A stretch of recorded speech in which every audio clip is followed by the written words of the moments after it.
جو شخص اللہ کا تقوی اختیار کرے گا اللہ اس کے لیے راستہ پیدا کر دے گا، جہاں بالکل نظر نہیں آئے گا کہ کوئی راستہ، اللہ راستہ پیدا کر دے۔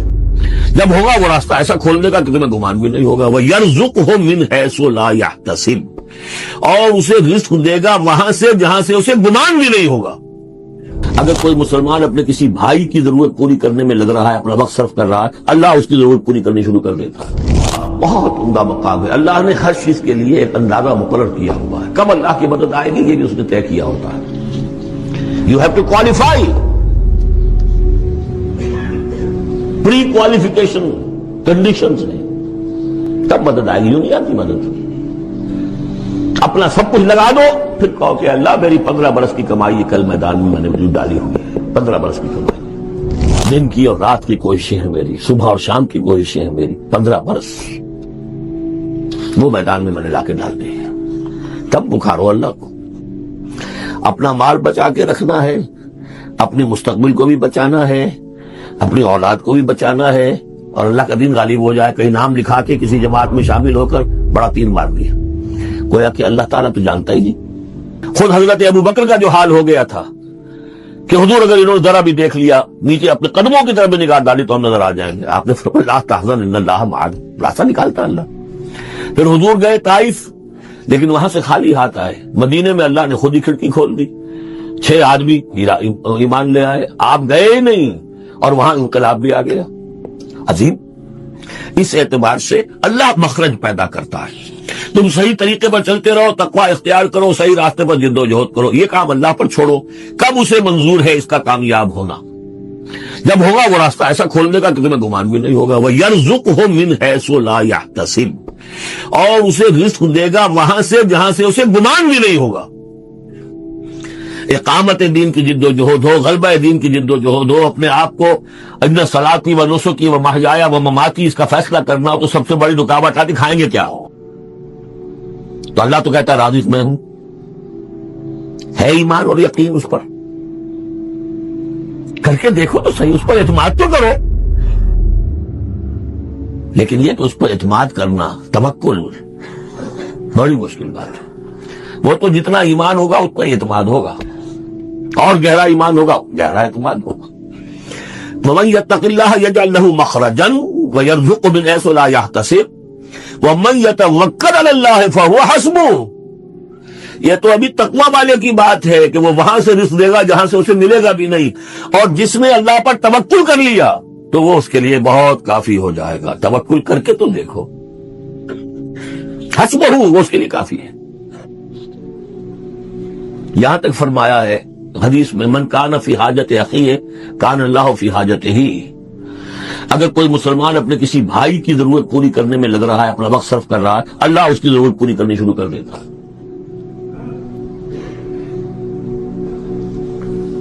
فکر ماں در کار ماں ہزار ماں، کار ساز ماں بے فکر کار ماں، یہ فارسی شاعری کے اندر یہ دینی حقائق ہیں۔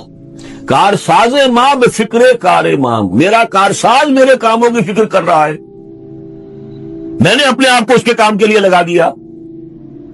وہ دنیا میں بھی ذرا سا بھی کوئی شریف انسان ہوگا، آپ اس کے ہو جائیں وہ آپ کو چھوڑ دے گا پھر کہیں؟ شرافت ہو، مروت ہو اس میں، آپ اللہ کے بن کر تو دیکھیے۔ پھر وہ کارساز، کارساز ماں بے فکر کار ماں، فکر ماں در کار ماں آزار ماں، جب میں اپنے معاملات کی فکر خود کرتا ہوں، کوئی نہ کوئی ٹھوکر کھاتا ہوں، کوئی نہ کوئی غلطی کرتا ہوں، آزار اپنے سر کے اوپر پیدا کر لیتا ہوں۔ اپنے آپ کو حوالے کرو، اس کا نام ہے تفویض الامر الی اللہ، افوض امری الی اللہ ان اللہ بصیر بالعباد۔ اپنا مال بچا کے رکھنا ہے، اپنی مستقبل کو بھی بچانا ہے، اپنی اولاد کو بھی بچانا ہے، اور اللہ کا دین غالب ہو جائے، کہیں نام لکھا کے کسی جماعت میں شامل ہو کر بڑا تیر مار دیا، گویا کہ اللہ تعالیٰ تو جانتا ہی نہیں۔ کتنی کنٹریبیوشن ہے، کتنا ایثار ہے، کتنی قربانی ہے، کتنا وقت ہے، کتنی محنت ہے، اللہ جانتا ہے۔ باقی اس نے ہر چیز کا ایک اندازہ مقرر کیا ہوا ہے۔ اصل معجزہ کسے کہتے ہیں؟ جسے کوئی نبی چیلنج کے ساتھ پیش کرتا ہے کہ یہ ہے میری رسالت کا ثبوت، آؤ مقابلہ کر لو۔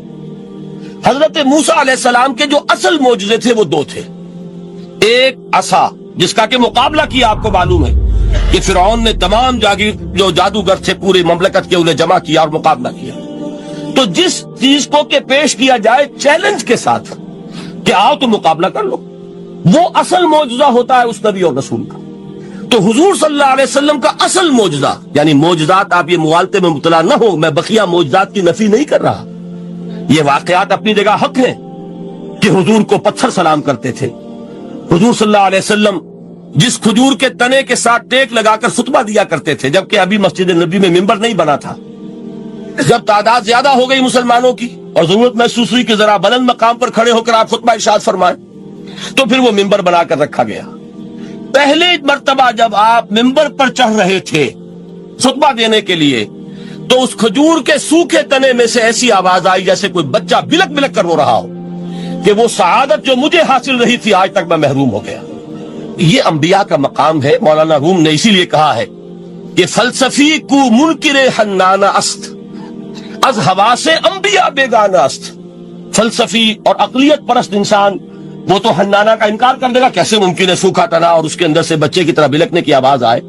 لیکن یہ اس لیے کہ وہ انبیاء کے خصوصی احوال جو ہے ان کو جانتا نہیں. اس قسم کے خرق عادت واقعات حضور کی زندگی میں بھی بے شمار ہوئے، لیکن حضور کا وہ معجزہ جس میں تحدی کے ساتھ چیلنج کے انداز میں کہا گیا کہ آؤ مقابلہ کرو، وہ صرف اور صرف قرآن ہے. چنانچہ آپ سورہ بنی اسرائیل میں دیکھیں گے قُلْ لَئِنِ اجْتَمَعَتِ الْإِنسُ وَالْجِنُّ عَلَىٰ أَن يَأْتُوا بِمِثْلِ هَٰذَا الْقُرْآنِ لَا يَأْتُونَ بِمِثْلِهِ وَلَوْ كَانَ بَعْضُهُمْ لِبَعْضٍ ظَهِيرًا. اے نبی چیلنج کر دیجئے، اگر تمام انسان اور تمام جن مل کر یہ چاہیں کہ اس قرآن جیسی کوئی تصنیف کر دیں، تو چاہے وہ ایک دوسرے کا کتنی بھی اس میں مدد کریں اور تعاون کریں، وہ ہرگز قرآن جیسی کتاب تصنیف نہیں کر سکتے. اس سے آگے بڑھ کر یہ بات کہی گئی، اچھا پورا قرآن نہیں لا سکتے، اس قرآن کی طرح کی 10 صورتیں ہی تصنیف کر لو. جب اس کا بھی جواب نہیں دیا گیا تو جسے کہتے ہیں برسبیل تنزل، اور پنجابی میں کہتا ہے کہ برے کو گھر تک پہنچانا، وہ برے کو گھر تک پہنچانے کے لیے فرمایا ایک صورت ہی بنا لاؤ. یہ سورہ ہود میں اور سورہ یونس میں یہ مضمون آیا، اور پھر سورہ بقرہ میں ہجرت کے بعد جو پہلی صورت نازل ہوئی اس میں پھر اس کو دہرا دیا گیا. وَإِن كُنتُمْ فِي رَيْبٍ مِّمَّا نَزَّلْنَا عَلَىٰ عَبْدِنَا فَأْتُوا بِسُورَةٍ مِّن مِّثْلِهِ وَادْعُوا شُهَدَاءَكُم مِّن دُونِ اللَّهِ إِن كُنتُمْ صَادِقِينَ. کہ اگر تمہیں کوئی شک ہے اس کتاب کے بارے میں جو ہم نے نازل فرمائی ہے، شک کیا ہوگا؟ شک اسی بات میں ہوگا کہ شاید یہ محمد کا اپنا کلام ہے صلی اللہ علیہ وسلم، یا کوئی اور انسان ہے جو انہیں سکھا پڑھا رہا ہے. اگر تمہیں اس نوعیت کا کوئی شک ہے تو اس جیسی ایک صورت بنا لاؤ. فَأْتُوا بِسُورَةٍ مِّن مِّثْلِهِ. اور نوٹ کیجئے گا سورۃ العصر بھی صورت ہے، سورۃ الکوثر بھی صورت ہے. 3 آیات بھی اگر ایسی تم تصنیف کر کے لے آؤ تب تو تمہیں کچھ شک کرنے کا حق حاصل ہوگا. اور اگر نہیں کر سکتے تو جان لو فَإِن لَّمْ تَفْعَلُوا وَلَن تَفْعَلُوا. پھر اگر تم ایسا نہ کر سکو اور ہرگز نہیں کر سکو گے، ذرا چیلنج کا انداز دیکھیے کہ ہرگز نہیں کر سکو گے. فَاتَّقُوا النَّارَ الَّتِي وَقُودُهَا النَّاسُ وَالْحِجَارَةُ. ڈرو اس آگ سے جس کا ایندھن بنیں گے انسان اور پتھر. آج تو وہ مروبیت بہت کم ہو چکی ہے. آج تو ہمارا عام نوجوان جو ہے وہ آنکھوں میں آنکھیں ڈال کر بات کرتا ہے، اس میں خود اعتمادی ہے. ہمارا بھی اپنا ایک معاشی نظام ہے، ہمارا اپنا ایک سیاسی نظام ہے، ہمارا ایک اپنا سماجی نظام ہے، ہماری اپنی سوشل ویلیوز ہیں. آج کا نوجوان الحمدللہ احیاء اسلام کی وہ جد و جہد جو ہے وہ مرحلہ در مرحلہ بہرحال آگے بڑھ رہی ہے. وقت لگے گا لیکن یہ کہ اس میں یقیناً ترقی ہوئی ہے. اسی کا مظہر یہ ہے کہ خود اعتمادی ہے. We have confidence. ہم جانتے ہیں کہ اسلام ایک دین ہے، مکمل دین ہے، اس کے پاس زندگی کے تمام مسائل کا حل ہے. لیکن یہ ہے آج 1985 کی بات. علامہ اقبال اس صدی کے آغاز میں گئے ہیں یورپ، جبکہ ہم محکوم تھے انگریز کے. ایک حاکم قوم کے ہاں جا کر اس سے مروبیت کتنی شدید اس وقت تھی. جو جاتا تھا اکثر و بیشتر جو ہے واپس آتا تھا تو کھڑے ہو کر پیشاب کرنا ضروری سمجھتا تھا، اس لیے کہ اس نے وہاں پر لوگوں کو یہی کرتے دیکھا. ان کا لباس، ان کی وضافتہ، ان کی تہذیب، ان کا تمدن ہر طرح سے ان کے گن گاتا ہوا، ان کے لیے وہ بہت قصیدے جو ہیں تعریف کے کہتا ہوا آتا تھا. لیکن ایک علامہ اقبال کی شخصیت وہ ہے کہ وہ یہ خود کہتے ہیں کہ میں اس آگ میں ڈالا گیا ہوں مثل خلیل. مغربی تہذیب کے اس الاؤ میں مجھے اس طرح ڈالا اللہ نے جیسے کہ حضرت ابراہیم کو آگ میں ڈلوایا. میں اس تہذیب کے اس الاؤ کے اندر سے ہو کر آ رہا ہوں، اور میں نے یہ دیکھ لیا ہے کہ یہ تہذیب کھوکھلی ہے، اس کے اندر کوئی پائیداری نہیں ہے، نظر کو خیرہ کرتی ہے تب چمک تہذیب حاضر کی، یہ صناعی مگر جھوٹے نگوں کی ریزہ کاری ہے، اور دیار مغرب کے رہنے والوں خدا کی بستی دکان نہیں ہے، ذرا جسے تم سمجھ رہے ہو وہ اب ذرے کا معیار ہوگا، تمہاری تہذیب اپنے خنجر سے آپ ہی خودکشی کرے گی، جو شاخ نازک پہ آشیانہ بنے گا لا پائیدار ہوگا۔ اب آپ اندازہ کیجئے وہ شخص جو بنیادی طور پر فلسفی ہے، فلسفے کا طالب علم ہے، وہ جرمنی اور انگلستان میں جا کر فلسفے کھنگالنے کے بعد اسے اگر تسکین حاصل ہوئی، اس کی جو علم کی پیاس تھی اگر اسے سیری حاصل ہوئی تو صرف قرآن کے ذریعے سے، نہ کہیں جہاں میں اما ملی، جو اما ملی تو کہاں ملی میرے جرم خانہ خراب کو تیرے عفو بندہ نواز میں۔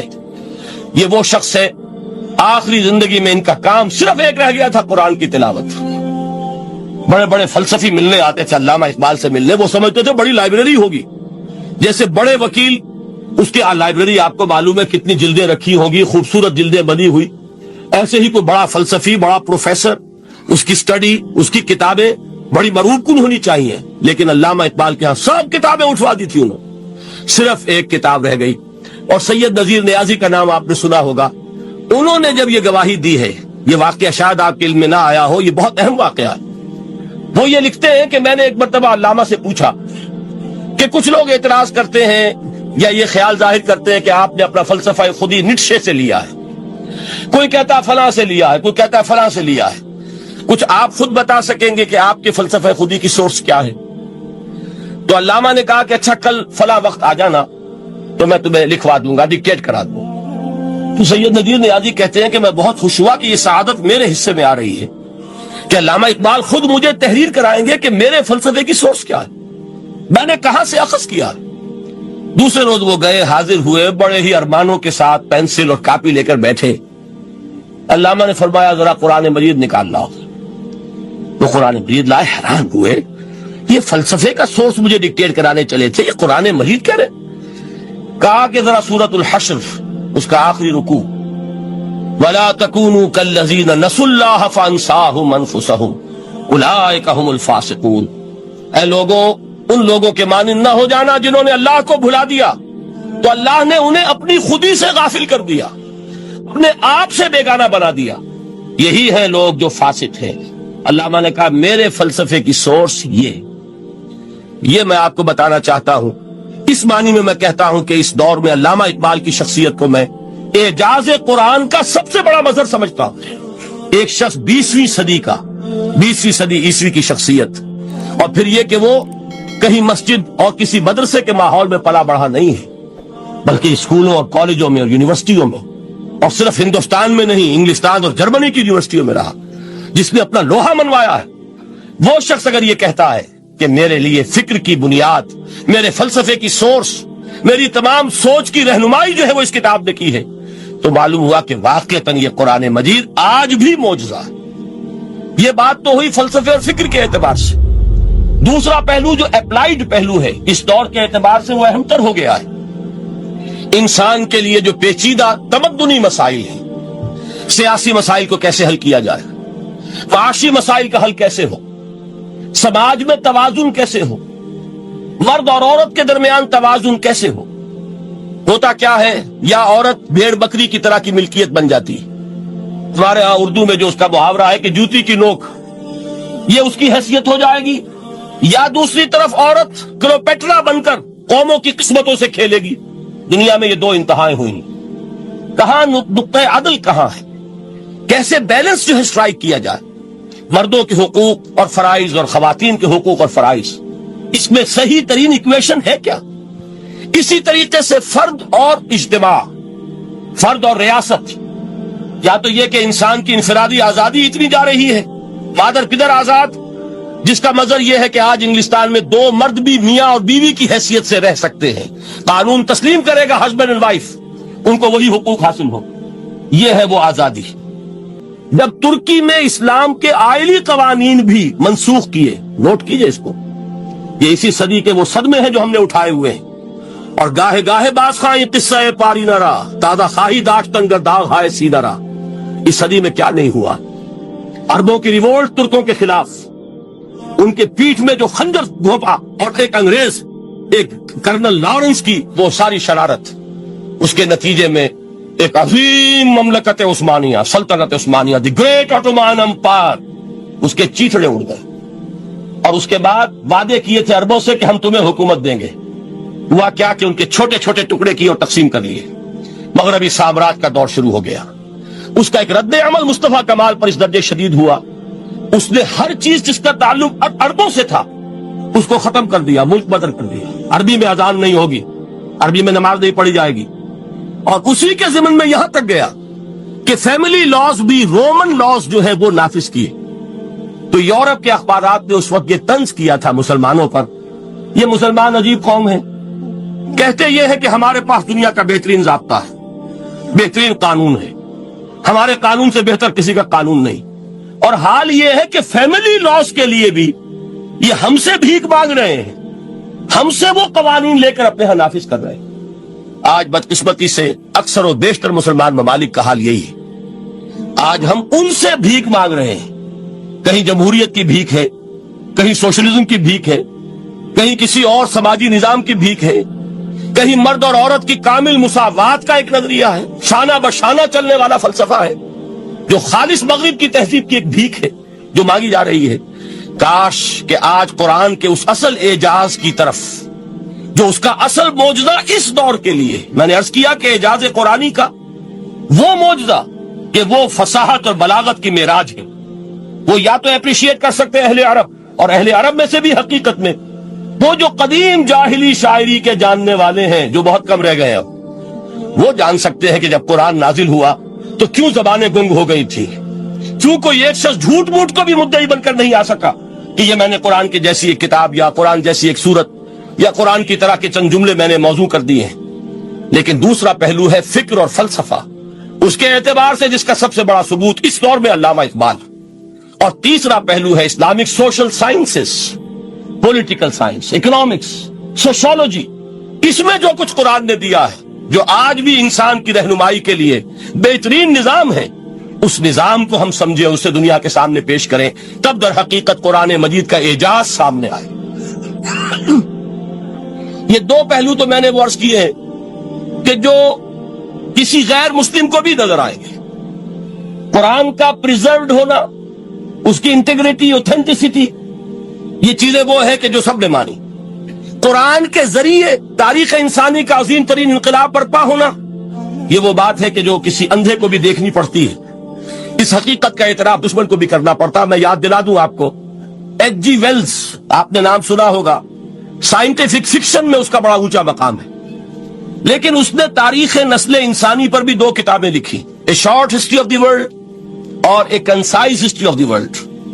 Concise history of the world میں وہ شخص حضور کے ذکر پر جب آتا ہے, تو میں صرف ذکر کر رہا ہوں, نقل کفر نہ باشد, اس نے حضور کی شخصیت پر بڑے رقیق حملے کیے ہیں, بڑے گھٹیا حملے کیے ہیں.